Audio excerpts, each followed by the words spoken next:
सरकारी अनाज मंडियों में गेहूं की खरीद शुरू हो चुकी है और चूंकि शुरुआती दिन है और ऐसे में जो किसान खेतों में अपनी कटाई में लगे हुए हैं तो कुछ किसान जल्दबाजी में अपने गेहूं की फसल को लेकर मंडी भी पहुंच रहे हैं। लेकिन सरकार एक तरफ जहां सरकारी रेट पर गेहूं खरीद रही है, लेकिन किसानों को इस बात का भी ध्यान रखना पड़ेगा कि गेहूं में अगर ज़्यादा नमी होगी तो उसे फिर सुखा कर लाना होगा, नहीं तो मंडी में ही उसको सुखाया जाएगा। और मॉइस्चराइज नापने के लिए बाकायदा यहाँ सरकार की तरफ से जो मॉइस्चराइज मीटर हैं वो यहाँ दिए गए हैं। और बात कर लेते हैं इनसे, मार्केट कमेटी के सेक्रेटरी हैं इंदरपाल जी, ये क्या पैमाना है गेहूं की खरीद को लेकर?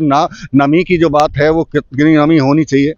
देखिए, जो खरीद एजेंसियां जो निर्धारित पैमाना जो आ रखा है वो गेहूं में 12 से 14% का मॉइस्चर होता है।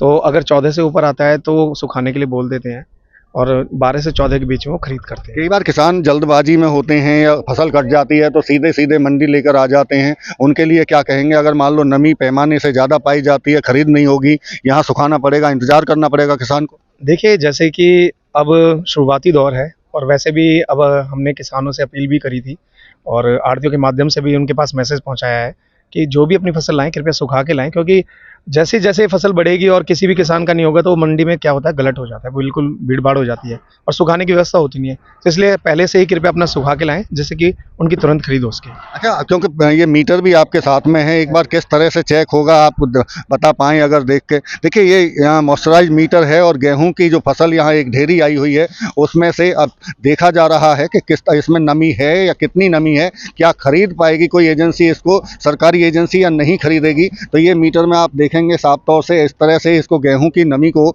चेक किया जा रहा है बाकायदा। और जिस तरह से पैमाना बताया गया है कि 8 से 14 साढ़े 15% आ रहा है इसमें मॉइस्चर। 15.5, तो क्या ये खरीदा जा सकता है गेहूं? नहीं, अभी नहीं खरीदा जा सकता है। कब तक?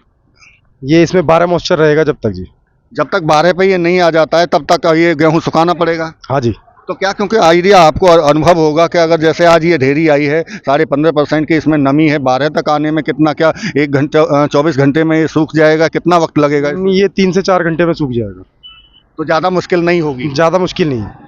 बिल्कुल। देखिए, ये मॉइस्चराइज मीटर था जिसमें गेहूं को देखा गया था कि उसमें नमी कितनी है। लेकिन दूसरी तरफ अगर मैं सरसों भी दिखाऊं आपको तो यहाँ सरसों भी, चूंकि अभी खरीद हो रही है सरसों की, ऐसे में सरसों के लिए भी एक पैमाना तय किया गया है। सरसों का कितना नमी का पैमाना है? सरसों का 8% मॉइस्चर है।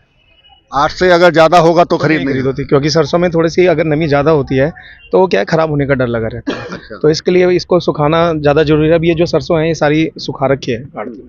हम चाहेंगे एक बार सरसों की भी अगर नमी चेक की जाए, कितनी नमी है, चूंकि यहाँ इस सरसों को आप ढेरियों को देखेंगे तो फैलाया गया है मंडी में इसको, और इसकी वजह यही है कि सरसों में अगर नमी है तो उसको खरीद नहीं हो सकती सरकारी उसकी, जब तक वो 8% पर मॉइस्चराइज नहीं आता है। और ये देखिए सरसों का अब यहाँ सैंपल लेके उसको चेक किया जा रहा है कि उसमें नमी कितनी है। और नमी की अगर बात कर रहे थे जिस तरह से 9% के करीब की अभी नमी है, यानी कि 1% अगर और ज़्यादा ये सूख जाता है, 8% पर अगर आ जाता है तो उसके बाद में इस सरसों की खरीद होगी।